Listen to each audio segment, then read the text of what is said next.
오늘 대림절 두 번째 주일 기쁨으로 맞이하는 성탄절이 어떤 것인가? 나의 색깔과 예수 그리스도의 색깔이라는 제목으로 같이 은혜를 나누고자 합니다. 복음이 무엇일까? 선교가 무엇일까? 예수님을 믿는 것이 무엇일까? 옆에 분 축복합니다. 색깔을 바꿉시다. 우리가 예수님을 믿고 나아가는 모든 행동은 색깔 바꾸기와 같은 거예요. 그래서 모호한 색깔이 아니라 분명한 색깔로 바뀌어지는 삶. 사단은 무엇을 가지고 노리느냐 하면은 비슷한 것을 가지고 노립니다.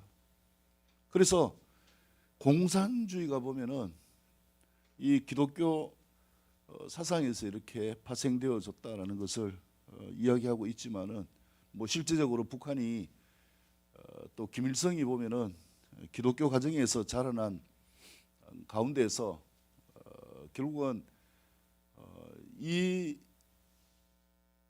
성경을 모델로 한 이런 부분들을 자기 악의 도구로 삼은 것이 공산주의죠. 그래서 붉은색입니다. 중국 공산당도 붉은색입니다. 근데 그 색깔은 같은 붉은 것 같지만은 결코 예수 그리스도의 색깔이 될 수가 없습니다. 예수 그리스도의 색깔, 보혈의 색깔은 붉지만은 그 속에 있는 것이 무엇인가? 생명이 있기 때문에 다른 것입니다. 그렇기 때문에 우리가 믿음으로 나간다는 것은 무엇이냐 하면은 이 모호한 색깔에서 분명한 색깔을 볼 수 있는 삶이 될 수 있기를 바랍니다. 이 색깔을 우리가 눈으로 보는 게 아니라 어디에서 보여져야 되는가? 나의 색깔이 보여져야 됩니다. 내 색깔이 어떤 색인가? 예수 그리스도의 색깔로 나아갈 수 있기를 축복합니다. 오늘 오랜만에 선교 보고를 드렸는데요. 저희가 2019년 코로나가 오기 전에 마지막으로 중국 단기 선교를 갔었는데 한 10년 이상 갔죠. 그러고 난 다음에 코로나로 인하여서 개방이 폐쇄되었고 지금은 중국에 거의 특별한 주재원들이나 기업하는 사람들 아니면은 들어가지 못하는 이런 환경이 되었습니다. 그리고 이제 코로나 이후에 또 새롭게 필리핀으로 이렇게 걸음을 내어 딛게 하신 주님께 감사를 드리는데요. 이 필리핀의 색깔도 뭐냐 하면은 90% 이상이 예수를 믿는다고 해요. 필리핀 가서 전도하면은 예수 안 믿는다, 기도 받지 않는다, 이런 사람 없어요. 다 믿는다고 이야기합니다. 진짜 색깔이 비슷해요. 그러나 중요한 것은 그 속에 뭐가 없는가? 예수님의 색깔이 없는 거예요. 여러분, 우리의 삶도 마찬가지입니다. 우리가 오늘날 캐톨릭을 많이 비판하고 이단적인 요소가 많이 있다고 하지만은 캐톨릭을 가장 닮아가는 데가 어디냐 하면은 우리 교회들이에요. 교회들이 예수님의 색깔로 분명해져야 되는데 예수님의 색깔이 아니라 자신의 색깔, 또 종교의 틀, 여러 가지의 색깔들로 나아가기 때문에 문제가 되어지고 있는 것이다라는 것을 볼 수 있고, 그래서 우리가 그렇다면 나의 색깔이 예수님의 색깔이 되기 위해서 필요한 것이 무엇인가? 예수님이 이 땅에 오셔서 우리와 함께 하시는 이 은혜를 누리는 삶이 되기 위해서 필요한 것이 무엇인가? 이 둘째 주 대림절 둘째 주의 촛불의 의미는 참회와 평화입니다. 우리가 우리의 잘못을 예수님께 고백하는 삶, 이 삶은 내가 세상 삶 가운데 살아가다가 예수님을 향하여 돌이키는 삶이지요. 내 모습이 어떠하다고 할지라도 상관이 없습니다. 주님은 어떤 죄도 다 받아주시기 때문에 반드시 우리에게 이 참회의 삶이 있어야 되고, 예수님을 찾아서 참회하는 삶이 되어지는 특징이 뭔가? 그 마음 안에 평안이 임합니다. 이게 샬롬이죠. 옆에 분을 축복합니다. 샬롬. 예수님의 평안이 함께 하십시오. 할렐루야. 그래서 저희가 일주일 동안 필리핀에 가서 이렇게 선교 사역을 하고 온 그 내용들은 결국은 모호한 색깔이 흐려져 있는 그곳에 예수님의 색깔을 입히기 위한 작은 몸짓이었죠. 그래서 우리가 연약하지만 부족하지만 작은 몸짓으로 그곳에서 예수님의 색깔을 나타내는 이런 선교 여정이었다라는 것을 말씀을 드리면서 우리가 이 대강절 둘째 주에 우리의 삶이 예수님의 색깔을 입히는 우리 각자의 삶이 될 수 있기를 축복합니다. 그렇다면 이 삶이 되기 위해서 필요한 것이 무엇인가? 오늘 세 가지의 교훈을 통하여 살펴봅니다. 다 같이 일어나셔서 이사야 61장 1에서 3절까지의 말씀을 한 목소리로 읽겠습니다. 1에서 3절입니다. 시작.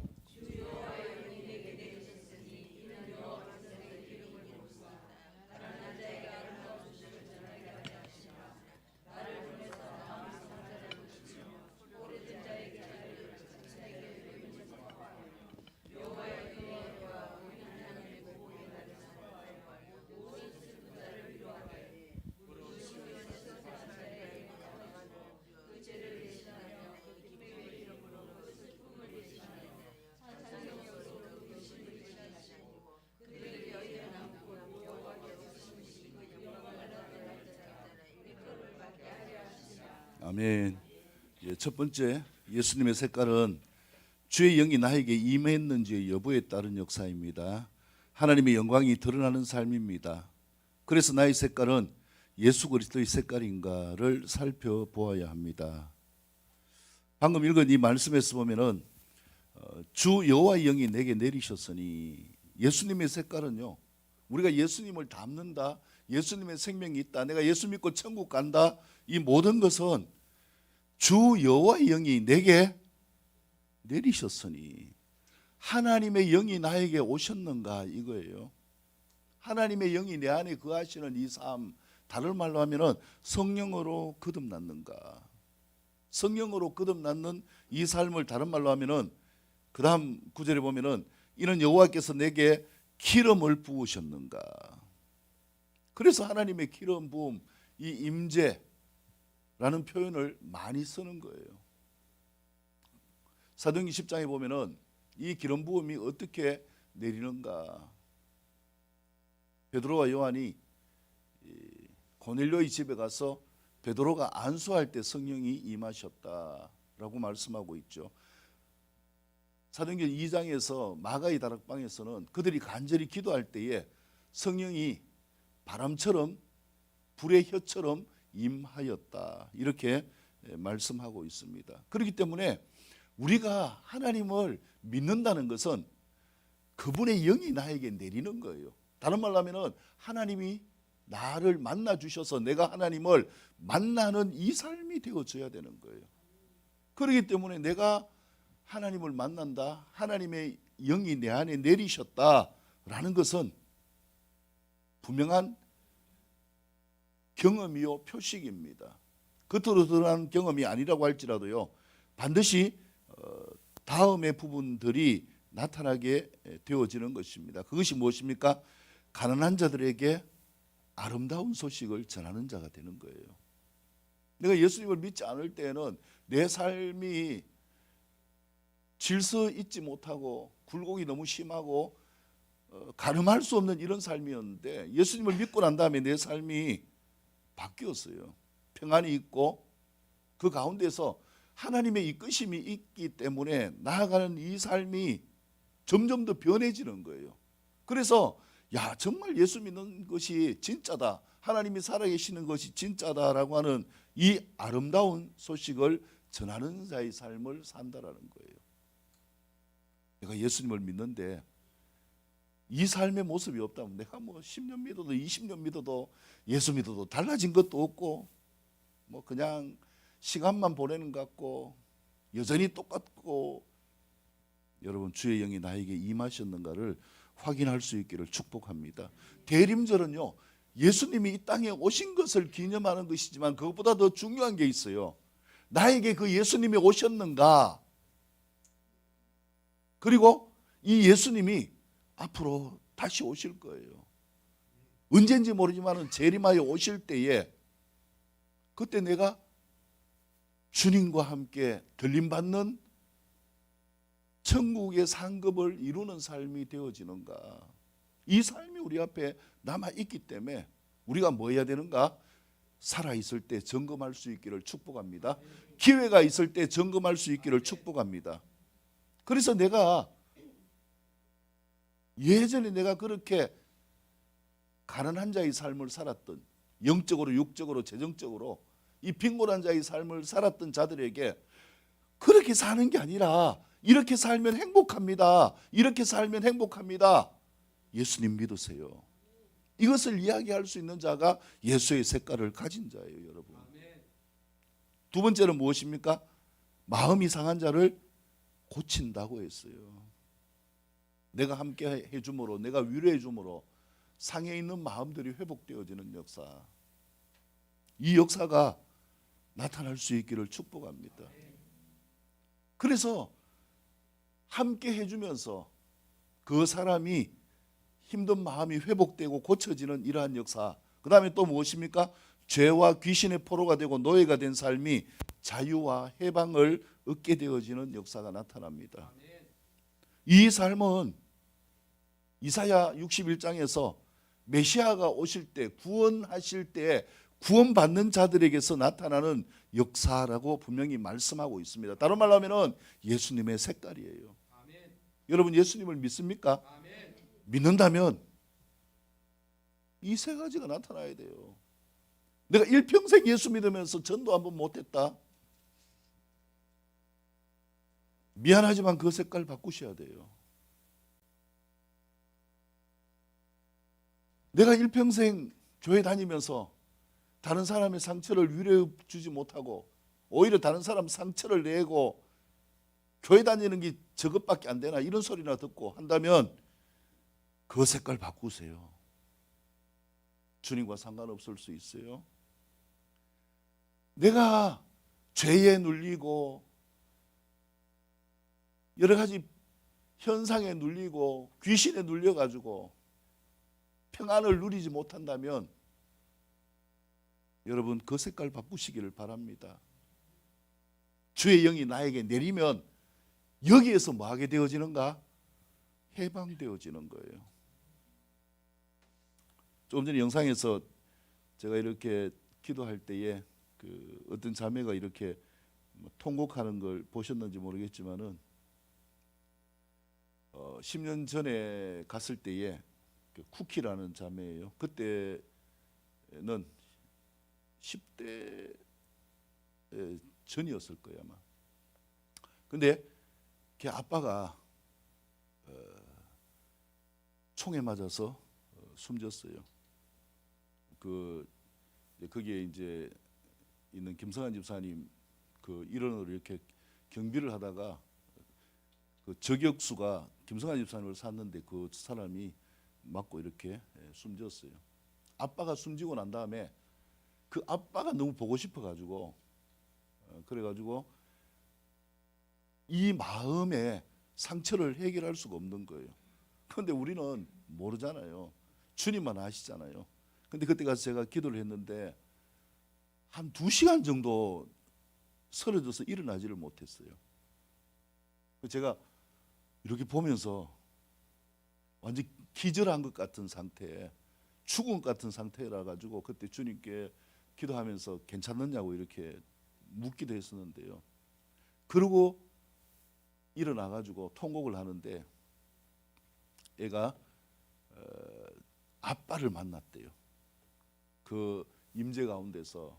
그러면서 이 마음에 있는 그 마음이 풀리고 울고 하는 그런 일이 있었는데요.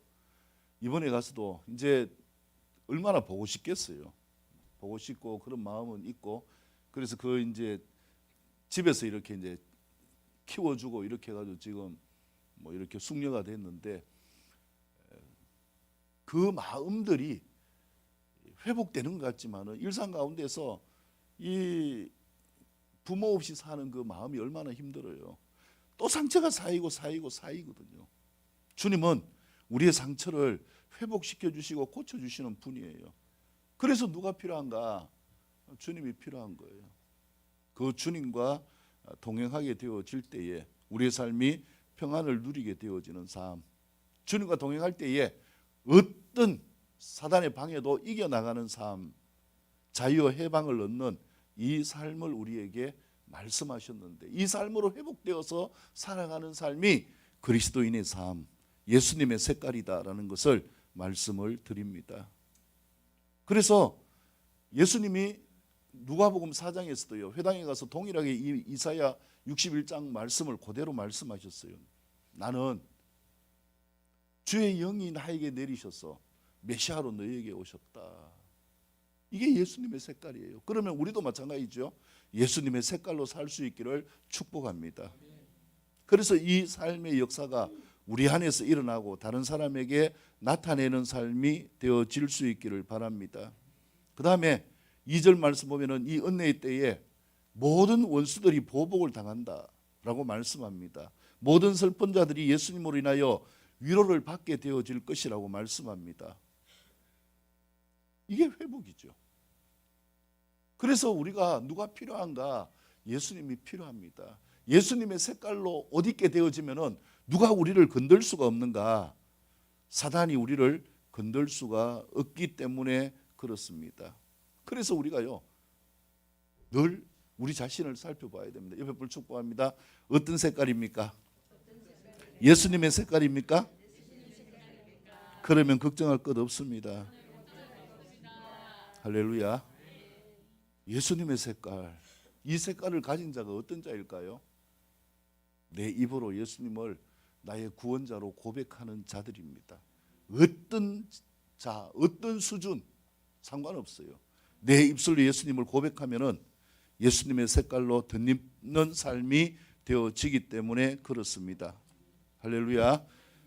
그래서 이 모든 보복이나 슬픔으로 인해서 살 필요가 없는 거예요. 위로를 받게 되어지는 것이고, 우리가 예수님의 색깔을 가진 자로서 우리가 가는 곳마다 우리가 상처받은 자들을 위로하고, 슬퍼하는 자들을 위로하고, 그 다음에 귀신 들린 자들을 귀신을 쫓아내게 만들고, 하나님의 은혜의 해가 나타나는 이 삶의 도구로 사용되어지는 삶, 이것이 예수님의 색깔이다라는 것을 말씀을 드릴 수가 있습니다. 그렇기 때문에 이 색깔이라는 건 뭡니까? 드러난다라는 것이죠. 3절에서 어떻게 드러납니까? 시온에서 슬퍼하는 자들에게 무엇을 세워준다고요? 화관을 세워주고, 슬퍼하는 자들에게 이 화관, 이 기뻐하며 웃을 수 있도록 영화로운 꽃관을 세워준다. 그 다음에 제 대신, 제는 뭐냐 하면은 참회할 때, 속죄할 때 덮어쓰는 것을 이야기하는 거죠. 제 대신 무엇을 바른다고요? 기쁨의 기름을 바른다. 더 이상 죄로 인해서 아파할 필요 없다는 거예요. 죄책감을 가질 필요가 없다는 거예요. 우리가 일상 가운데 죄를 지어도 회개하고 주님을 찾을 수 있는 은혜가 있기 때문에 그렇습니다. 그 다음에 근심 필요 없어요. 뭐로 근심을 대신합니까? 찬송으로 근심을 대신하고, 하나님의 영광을 나타낼 의의 나무라고 불리게 되어지는 삶, 이것이 예수님의 색깔입니다. 그래서 여러분, 이 예수님의 색깔이 나타나야 될 곳이 어디입니까? 제일 중요한 곳, 내 안에 예수님의 색깔이 나타날 수 있기를 축복합니다. 내가 예수님의 색깔이 나타나면 어디가 변합니까? 가정이 변해요. 어디가 변합니까? 나의 일터가 변해요. 내가 살고 있는 지역이 변하고, 나라가 변하고, 그 다음에 나를 통하여 열방이 변해가는 이 역사가 있게 되어지는 것입니다. 그래서 우리가 이번 단기 선교 여행을 통해서도 예수님의 색깔을 나타내기 위하여서 기도하고 걸음했는데, 주님이 은혜를 주셔서 주의 영이 내리셨습니다. 그래서 많은 자들이 회복되어지는 이런 은혜가 있게 되어지는 것이고요. 뭐 저희가 가가지고 말이 통합니까? 이번에 통역도 잘 없어가지고 아까 이야기했지만은 희한해요. 세대가 달라서 그런지 내가 이야기하는 거는 못 듣고 지연이나 혜민이가 이야기하는 건 또 듣네요. 우리말로 통역해가 들어요. 참 이제 그 같은 세대고 하니까 그 이제 그 한비가 통역을 했는데 뭐 이렇게 이제 비슷하게 말을 하니까 이게 잘 들리는 것 같아요. 그래서 뭐 영어 단어 이렇게 찾아가 통역한 그거는 뭐 문제가 없는데 제가 하면서도 내 말도 한국말인데 왜 내 말을 못했지? 예, 이런 뭐 생각도 했는데 상관없는 거예요. 우리 안에 주의 영이 임해 계시면 그냥 우리가 서 있는 곳에 주의 영광이 나타납니다. 주의 색깔이 나타납니다. 이것이 예수 그리스도를 믿는 믿음의 삶이다. 첫 번째 말씀을 드렸고요. 자, 두 번째 4절에서 7절까지의 말씀을 다 같이 일어나셔서 읽겠습니다. 4절에서 7절입니다. 시작.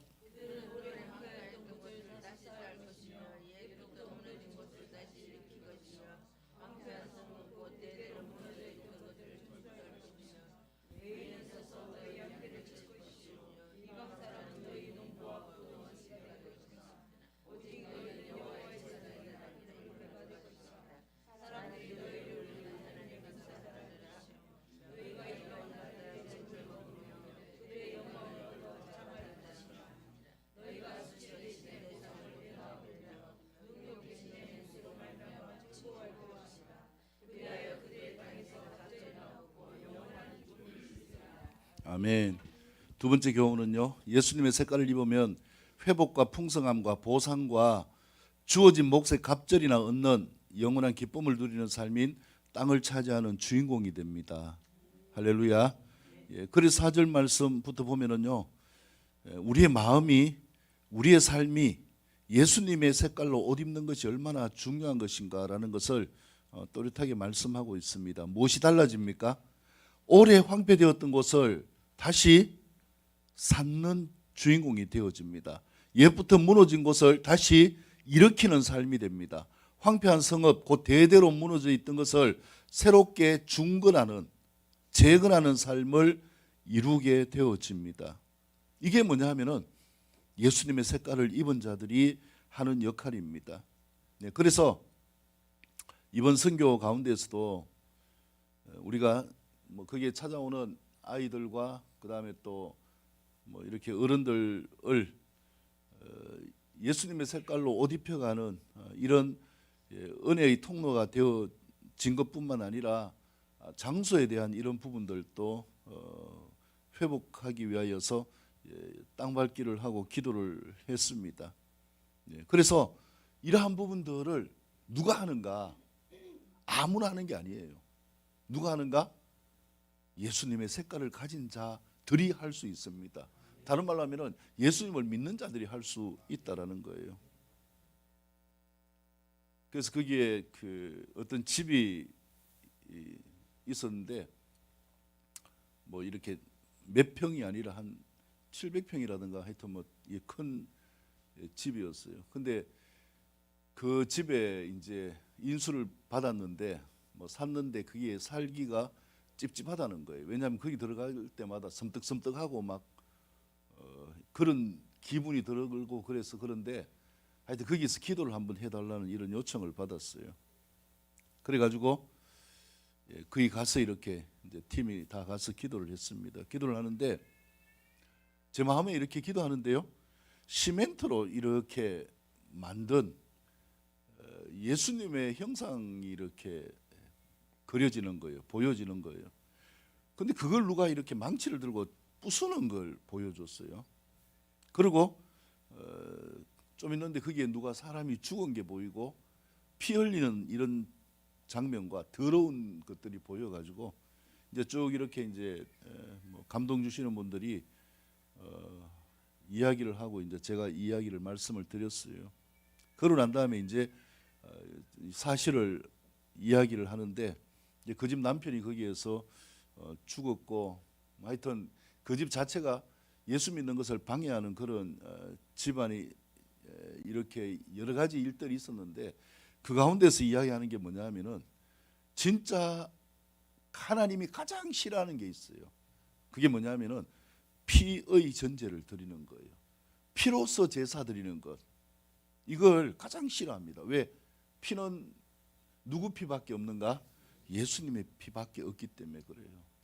근데 거기에서 뭘 했나 하면은 해마다 닭을 잡아가지고 닭피를 뿌리고 이렇게 그 제사를 드렸대요. 그러니까 거기에 살던 사람이 얼마 살지 못하고 또 나가고 살지 못하고 나가고 뭐 이런 곳이었다고 이야기하더라고요. 그래서 그 닭으로 피의 전제를 드리니 이게 얼마나 악한 것인가, 그걸 제가 이야기를 해줬어요. 예수님을 대적하여서 우리가 드리는 것도 피의 전제잖아요. 예수님의 피, 보혈을 통하여서 우리가 죄사함을 받았기 때문에 피의 전제를 드리는데, 예수님의 피 외에 다른 것으로 구원받을 수 있는 게 없거든요. 근데 닭의 피를 가지고 또 사단주의자들은 뭘 잡습니까?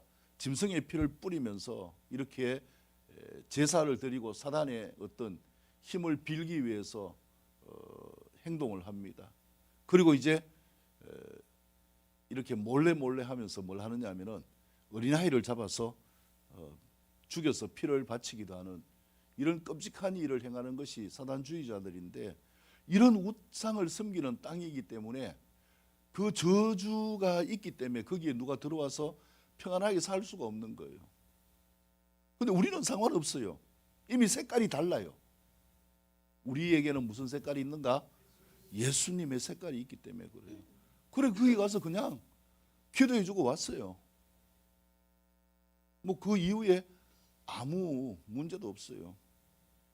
뭐 그리고 앞으로 뭐 그 땅이 어떻게 될지 모르겠지만 하여튼 선한 땅으로, 선한 영향력으로 바뀌어져서 주님의 영광을 위하여 사용될 수 있는 땅이 될 것입니다.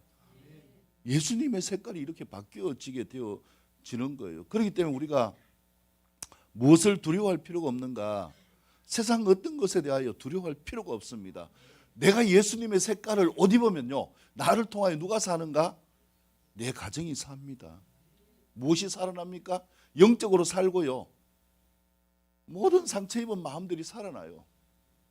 예수님이 그 가정 속에 개입하기 전에는 서로 막 싸우고 원수 맺고 보지 않고 이러잖아요. 예수님의 색깔을 옷 입으면 어떻게 됩니까? 자꾸 사랑으로 연합이 되어져요. 때로는 싸워도 금방 뭐합니까? 화해하고 회복하게 되어져요. 그래서 예수님이 함께 하시는 삶은 무너지는 것이 아니라, 저주받는 것이 아니라 세워지고 축복받는 삶으로 바뀐다, 이것을 말씀하고 있고요. 5절에 보면은 외인은 서서 너희 양떼를 칠 것이요. 이제 뭐가 바뀌었습니까? 입장이 바뀌었어요. 옛날에는 뭐였어요? 종살이였어요. 근데 이제는 종살이가 아니라 종을 부리는 삶이 되어졌다는 거예요. 이방 사람은 너희 농부와 포도원 지기가 될 것이요, 일하는 사람을 부리는 사람으로 바뀌게 되어질 것이다. 그렇기 때문에 너희에게 필요한 것은 무엇인가? 6절에서 말씀하는 게 뭡니까? 오직 너희는 여호와의 제사장이라 일컬음을 받을 것이라. 우리가 너희를 그렇게 바라보는 것은 하나님이 너희와 함께하기 때문이다, 이 말이에요. 그래서 하나님이 함께하시는 예수님의 색깔로 나아가는 자는 축복된 삶입니다. 너희를 우리 하나님의 봉사자라 할 것이며, 하나님과 우리를 연결시켜주는 봉사자라고 이렇게 이야기를 하고 있습니다. 그리고 이방 나라의 재물을 먹으며 그들의 영광을 얻어 자랑할 것이라. 다른 사람의 것을 취하여서 자랑하는 이 삶이 되어질 것이다. 너희가 수치 대신 보상을 배나 얻고 능력 대신 몫으로 말미암아 즐거워할 것이라. 그리하여 땅에서 갑절이나 얻고 영원한 무엇이 있을 것이다? 기쁨이 있을 것이다. 여러분, 이 기쁨을 누리는 삶이 될 수 있기를 축복합니다. 무엇으로 가능한 것입니까? 내 마음 안에 예수님이 계시면 됩니다. 예수의 색깔로 옷 입으면요, 이 모든 삶이 나에게 가능한 삶이 되어짐을 믿으시기를 축복합니다. 마지막 세 번째 교훈입니다. 8절에서 11절까지 말씀을 읽고 마무리하겠습니다. 다 같이 일어나셔서 8절에서 11절입니다. 시작.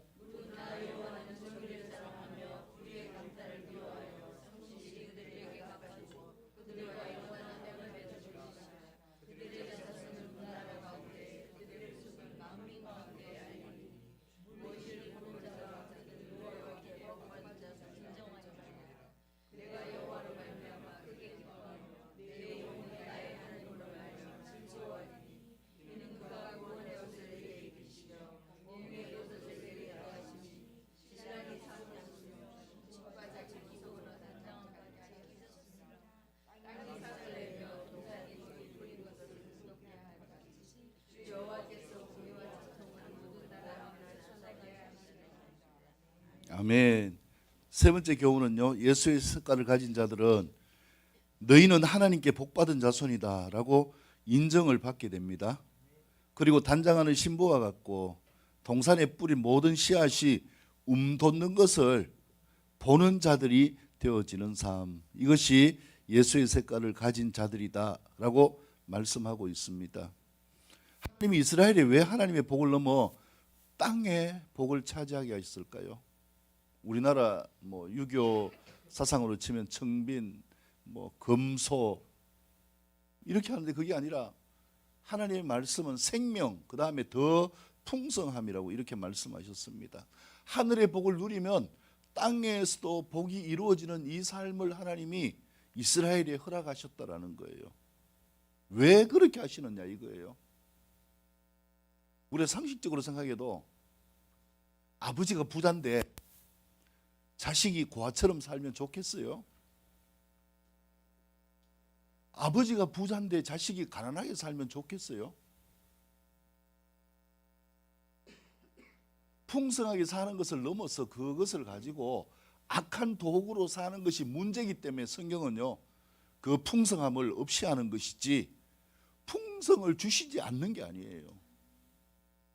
하나님이 원하시는 것은 우리가 에덴 동산의 삶처럼 살기를 원하시고, 이 삶이 회복된 곳이 바로 앞으로 우리가 영원히 살게 되어질 복락원, 천국이 되어지는 것이죠. 그리고 그 삶 가운데서 우리가 이 땅에서 더 풍성한 삶을 살아야 될 이유가 무엇인가? 잘 아시잖아요.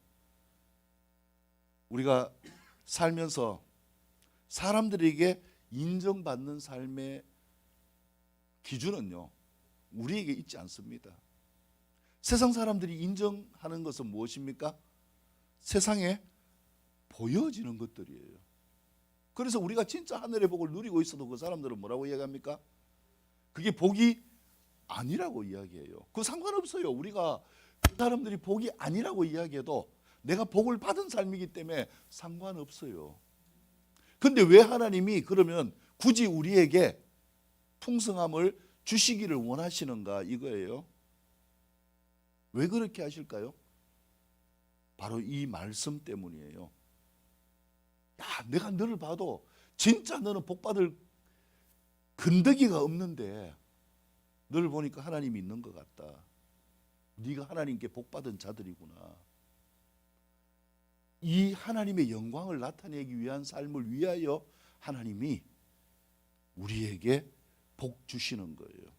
그래서 영생의 복뿐만 아니라 이 땅에서 필요한 풍성의 복까지도 주시는 이유가 하나님이 우리에게 복 주셨다라는 것을 사람들이 믿도록 하기 위하여서 하나님께서 이 역사를 나타내신다라는 거예요. 그래서 8절 말씀 보면은요, 물론 나 여호와는 정의를 사랑하며 불의의 강탈을 미워하여 성실히 그들에게 갚아주고 그들과 영원한 언약을 맺을 것이라. 이것은 땅의 복을 이야기하는 거예요. 적들이 와서 침범하고 수탈하고 모든 것을 빼앗아 간다고 할지라도 하나님이 그냥 두지 않겠다라는 거예요.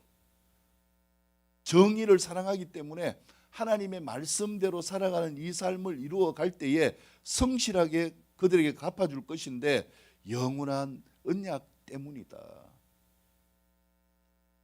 약속된 백성이기 때문에 그렇다라는 거예요. 그렇다면 우리가 하나님의 복을 누릴 근거와 이유가 어디에 있는가? 바로 여기 있는 거예요. 하나님이 우리 각자와 영원한 언약을 맺기 때문이에요. 언제 언약을 맺었습니까? 꿈에 하나님 나타나가지고 야 내하고 언약을 맺자 이렇게 말씀하던가요? 언약을 언제 맺었나요? 내가 내 입술로요 예수님을 나의 구원자로 고백하는 것, 이게 언약을 맺는 거예요. 내가 이 약속의 말씀을 믿고 이 고백을 할 때에 하나님은 우리의 삶을 생명도 주시고 더 풍성하게 하시는 은혜를 부어 주십니다. 그러면 어떤 분들이 이렇게 이야기할 거 아닙니까? 목사님, 그런데 나는 예수 믿는데 왜 풍성함은 없고 늘 힘듭니까? 왜 그럴까요? 하나님이 원하시는 이 공의를 회복하는 가운데 있기 때문에 그래요. 우리의 삶의 그릇된 부분을 회복해 나가야 됩니다. 그래서 하나님이 주시는 복은 기복이 아니에요. 우리가 하나님을 바랄 때, 하나님을 바라고 나의 잘못된 것을 회개하고 돌이킬 때 하나님은 우리의 삶을 회복시키고 복 주십니다. 하나님 이 삶을 지속적으로 이루어 가시는 거예요. 뭐 하였기 때문에?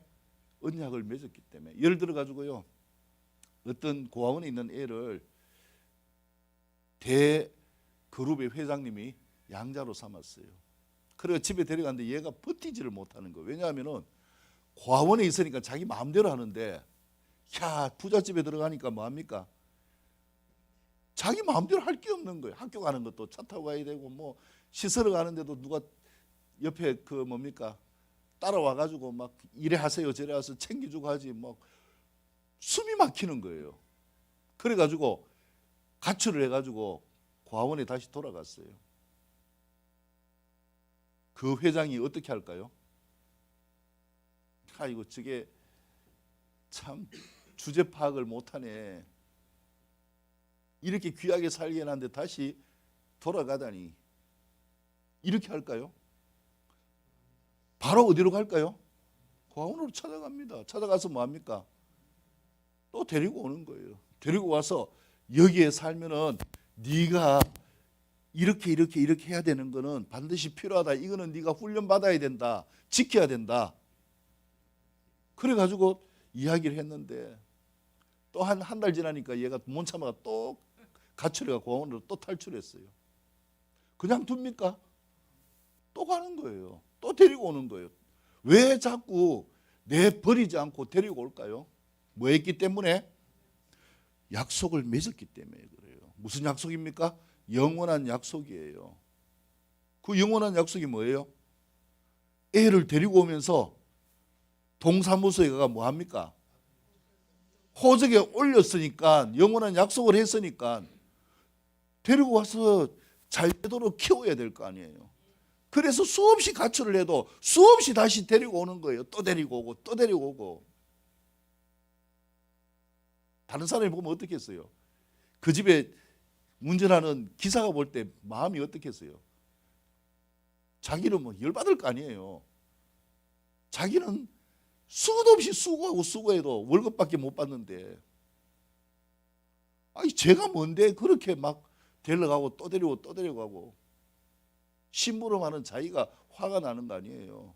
내 같으면 저거 버리고 절대로 안 찾아간다. 그거는 자기 마음이죠. 하나님 마음은 그렇지 않습니다.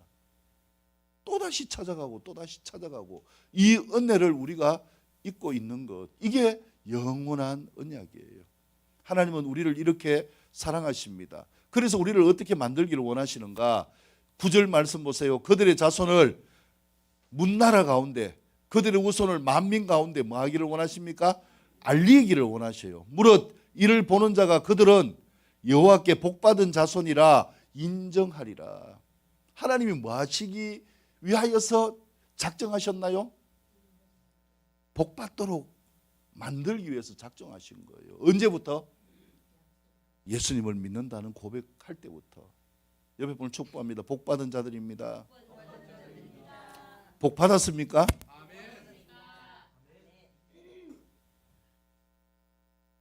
여러분, 이 복은요, 예수님을 믿기로 고백하는 순간부터 받은 복이 되어지는 거예요. 내가 받은 분복을 취할 수 있기를 축복합니다. 아니 근데 왜 복 받았는데 왜 복이 없고 늘 뭐 가난하고 막 빌려야 되고 이렇게 찌질하게 삽니까? 왜 그럴까요? 복을 받았지만요, 그걸 내 것으로 취할 수 있는 삶은 뭐가 되어져야 됩니까? 어른이 되어져야 돼요. 애들은요, 그 재산이 내 것이라도 뭐 할 수가 없습니까? 재산권 행사를 할 수가 없어요. 언제까지요? 성인이 될 때까지 보호자의 이 위탁을 받게 됩니다. 그러니까 이 과정 가운데 있는 거예요. 하나님이 이미 복을 내 것을 주셨는데 내가 뭐 하지 않으니까요,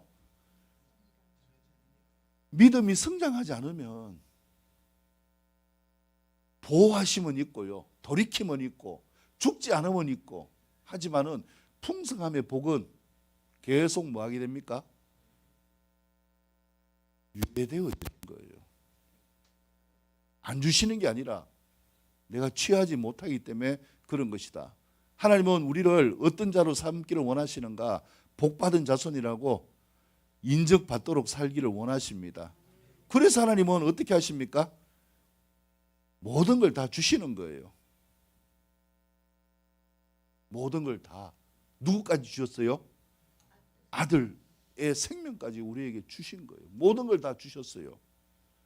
우리를 복받도록 하기 위해서. 그 복이 무슨 복이라고요? 영생의 복과 더 풍성함의 복이에요. 옆에 분을 축복합니다. 하나님께 복받은 자입니다. 믿습니까? 예, 믿지만 마시고요, 다른 사람에게 인정받는 삶이 될 수 있기를 바랍니다.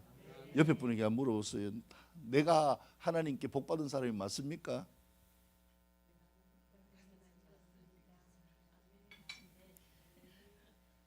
다른 사람이 볼 때요, 야, 니 진짜 하나님이 복 주신 것 같다. 이 사람은 예수님 색깔입니다, 여러분. 이 삶이 되어질 수 있기를 축복합니다. 네, 그래서 10절 보면은 여호와로 말미암아 크게 기뻐하고 하나님의 말미암아 크게 즐거워하는 것은 당연한 것이죠. 왜요? 그가 구원의 옷을 입히시며 공의의 겉옷을 내게 더하심이 신랑이 사물을 쓰며 신부가 자기 보석으로 단장함 같게 하셨습니다. 예수님이 신랑이고 신부된 자처럼 뭐 해야 된다고요? 단장해야 됩니다. 이게 우리의 숙제예요. 하나님의 복으로 살아가는 삶, 하나님의 풍성함으로, 하나님의 생명으로 살아가기 위해서 우리에게 필요한 것이 무엇인가? 옆에 볼 축복합니다. 단장합시다. 결혼식 하는 신부가 뭐 해야 됩니까?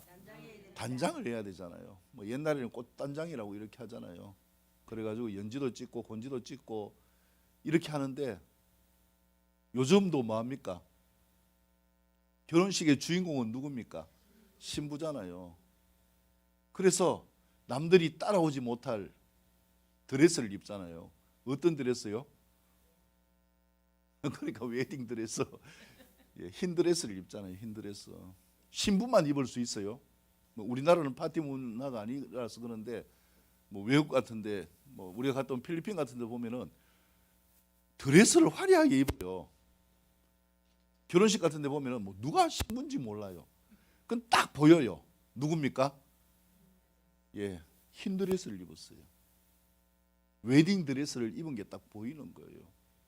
근데 신부가 드레스도 안 입고 그냥 뭐 대충 입고, 그럼 결혼식에 참석하면 어떻게 했어요? 자기한테도 부끄럽지만 누구도 부끄러워요? 신랑이 보기에도 부끄러워요. 그래가지고 늦었다고 드레스도 안 입고 막 화장도 안 하고 뛰어갑니다. 뛰어가니까 누구예요? 이러니까 아, 내 신부인데요 하면서 그 들어가가지고 설려고 하는데 들어갈 수 있겠어요? 이해가 안 되면은요, 자식을 결혼시키는데 며느리가 그렇게 왔다고 하면은 그래가지고 뭐 그냥 결혼시키겠어요? 시간을 늦추더라도 꾸미겠어요? 그렇죠. 그래서 유예하시는 거예요. 하나님이 우리에게 복 주시지 않는 것이 아니에요. 그래서 마지막 11절 말씀, 땅이 삭슬내며 동산이 거기 뿌린 것을 움돋게 한 같이 주 여호와께서 공의와 찬송을 모든 나라 앞에서 솟아나게 하시리라. 하나님이 반드시 이렇게 우리를 세워 주신다라는 거예요. 그래서 동산이 거기에 뿌린 것을 움돋게 한 같이, 뿌린 것을 반드시 뭐하게 한다는 거예요? 보게 한다는 거예요. 여러분, 우리가 예수님의 색깔로 어떤 걸 뿌리나요? 뭐 선교 가면서 아유 너무 힘들게 갈 때도 공항에서 하루 뭐 시간은 하루인데 11시 도착해 가지고 새벽 5시니까요 기다렸죠. 올 때도 공항에 7시 비행기였나요? 도착해가지고 7시 좀 넘어가지고 공항에 도착해가지고 오후 3시 뭐 3시 반인가요? 뭐 그때까지 기다렸거든요. 그러니까 막 왔다 갔다 하는 피곤함이 있는데 뭐 또 가가지고 사역했는 게 뭐 우리가 뭐 크게 뭐 한 것도 아니잖아요. 근데 그 부분들을 주님의 색깔로 나아갔기 때문에 주님은 반드시 그 역사가 움돋게 할 것입니다. 뭐 이번에 가서 여러 가지 많은 것들이 있었지만은요, 하여튼 은혜롭게 잘 다녀오게 되어진 부분들이고, 옛날 10년 전부터 거기에 있던 땅이 있었어요. 옆에 600 몇 평이가 있었는데 뭐 하여튼 지금은 땅값이 많이 올랐대요. 올랐는데 뭐 그 땅을 이제 지난번부터 해가지고 이제 이렇게 담장을 치고 해가지고 지금 건물을 짓고 있는데 그걸 우리 센터로 주겠대요. 예, 그래가지고 뭐 물된 동산 교회 센터 이렇게 가지고 이제 뭐 하겠대요. 근데 저는 그게 별로 감동이 없었어요. 왜냐하면은 뭐 제가 선교지 이렇게 자주 왔다 갔다 하기 때문에 그 지분에 대한 부분들은 우리가 현지인처럼 취할 수 있는 게 아니거든요. 법인화해야 될 이 절차도 있고, 그렇다고 할지라도 땅은 이게 우리가 어떻게 할 수가 없어요. 뭐 그런 부분들이 있기 때문에 제가 그걸 뭐 그냥 감사하다는 생각을 하지만은 뭐 거기에 대해서 크게 감동받은 적이 없었거든요. 근데 이번에는 가가지고 그 땅에 가서 예배를 드리는데 주님이 딱 감동 주신 게 있어요. 아, 이 터는 뭘 해야 된다라는 감동을 딱 주셨어요. 그래가지고 아, 그걸 위해서 하나님이 우리에게 주시려고 하는가 보다. 그렇게 처음에는 땅만 줄래 했다가 안 하니까 이제는 요번에 가니까 이 뭡니까, 가에 담장을 치고 이제 건물을 짓고 뭐 다음에 가면은 건물이 돼 있겠죠. 그렇게 해서 주시려고 하는가 보다. 뭐 이렇게 제가 생각하게 되어진 거는 주님이 주신 목적 때문이에요. 그리고 이번에 만난 애들이 있는데 SK라고 하는 저는 그걸 처음 알았거든요. 필리핀에 그런 애들이 있는 걸 처음 알았는데 중국어로 치면은 공산당 그 뭡니까, 청년 조직처럼 얘들은 그 지역에 필리핀 전국에 그렇대요. 지역에 있는 애들인데 수재들만 뽑아가지고 그 이제 지원을 하는 거예요. 지원을 해가지고 얘들이 잘하면은 정계, 뭐 재계 이렇게 해가지고 엘리트로 필리핀을 이끌어갈 제목으로 이렇게 다 미리 뽑아가지고 이제 교육을 시키는가 봐요. SK라고 하는데 얘들이 있다는 걸 이제 처음 알았어요. 근데 얘들 5명이 둘째 날에 기도 받으러 온 거예요. 기도를 첫째 날 뭐 어디에 소문을 들었다고 하면서 기도를 받으러 왔는데 그때 주님이 제 마음 안에 어떤 마음을 주셨냐면은 얘들의 장래를 위해서 주시는 마음을, 예언적인 마음을 선포하라고 마음을 주셔가지고 그 전에 온 사람들은 그렇게 안 했거든요. 걔들만 특별하게 앞으로 이렇게 될 것이다, 이렇게 될 것이다 라는 것을 쭉 이야기를 했어요. 왜 그랬냐 하면은 하나님이 그 친구들을 사용할 기대감이 있기 때문에 그렇거든요. 얘들이 잘하면은 필리핀을 좌지우지할 수 있는 자들인데 만약에 그러게 되면은 복음을 전하는 데 있어 가지고 굉장히 큰 효과를 나타낼 수 있기 때문에 제가 진짜 사역하면서 그렇게 공들인다는 말은 좀 그렇지만은 깍듯이 걔들한테 이렇게 기도를 해 줬거든요. 왜냐하면은 제가 받은 그 예배할 때 기도할 때 받은 비전과 얘들하고 똑같았기 때문에 그래요. 그래서 하나님이 하시는 이 역사들은 우리의 마음이 어떠하고가 상관없는 거예요. 수도 없이 막 뿌려놓은 말들, 기도하면서 했던 말들이 10년이나 지났지만은 이제 뭐 하는 걸 보게 하는가? 움돋는 것을 보게 하는 거예요. 그렇기 때문에 여러분, 우리가 예수님의 색깔을 가지는 것에 대해서 부끄러워하지 마시기를 바랍니다. 이 크리스마스 시즌이 오게 되어질 때 예수 믿는 게 쪽팔리고 어디 가서 이야기하지 못하고 부끄럽고, 아니요, 그것은 예수님의 색깔이 아닙니다. 예수님의 색깔을 드러내는 삶이 될 수 있기를 축복합니다. 그게 심는 거예요. 또 예수님의 이름으로 기도할 수 있기를 바랍니다. 그게 심는 거예요. 예수님의 이름으로 축복하시기를 바랍니다. 그게 심는 거예요. 나중에 이게 뭐가 되는가? 11절 말씀처럼 돋는 것을 볼 것입니다. 하나님이 역사하시는 것을 보게 되어질 것입니다. 그래서 이 역사로 나아가는 우리의 삶이 되어질 수 있기를 주님의 이름으로 축복합니다. 하나님께 영광을 올려드립니다.